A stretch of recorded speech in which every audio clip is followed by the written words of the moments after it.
वो डरी सहमी खड़ी थी एक तरफ, उसके पापा सर झुकाए सामने थे जो उसकी कोई बात कभी नहीं टालते थे।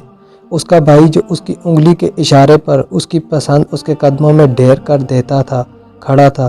वहीं साथ ही मौजूद था उसका मजाजी खुदा, जिसके दिल में वो धड़कन की तरह धड़कती थी। फिर एक तकलीफ दे नज़र उठा के देखे तो उसका लख्ते जिगर आंखों में दुख और अफसोस के साथ उसे देख रहा था। ऐसा नहीं था कि वो अच्छी लड़की नहीं थी, वो बहुत अच्छी लड़की थी, अच्छी बेटी, अच्छी बहन, खिदमत गुजार बीवी और मोहब्बत करने वाली माँ थी। मोहब्बत जिसने जितनी की उससे बढ़कर मोहब्बत करती थी उन सब से। मगर क्या था कि आज सबके सामने मुजरम बनी खड़ी थी, सबकी नज़रों में उसके लिए शिकायत थी। नहीं, तुम अच्छी बेटी नहीं थी। पापा के लब हिले। नहीं नहीं, ऐसा मत कहें। क्यों ना कहूँ, तुम्हारी वजह से मुझे जहन्नम में भेजा जा रहा है। तुमने दुनिया में सर नहीं ढका, बेपर्दा फिरी, मगर पापा आपने मना नहीं किया कभी। आप कहते तो सही एक बार।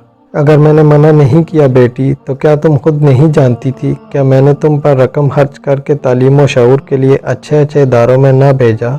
मैंने तुम्हारी भलाई के लिए बिना कहे वो सब कुछ किया जो मैं कर सकता था, ताकि दुनिया में तुम सर उठा के जियो। लेकिन तुम मेरी आखिरत के लिए खुद से मेरे कहे बगैर एक भलाई भी नहीं कर सकी। मजाजी खुदा, आप तो मुझे जानते हैं ना?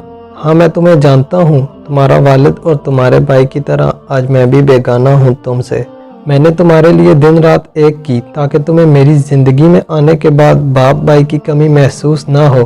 तुम्हारे लिए चांद तारे दस्तरस्त में करने की चाहत थी, और बदले में क्या मिला? ये जहन्नम की आग। वो घूमी अपने बेटे की तरफ। बेटा तुम? नहीं मामा, मैंने आपको क्या कहना था, ये सब तो आपने मुझे बताना था।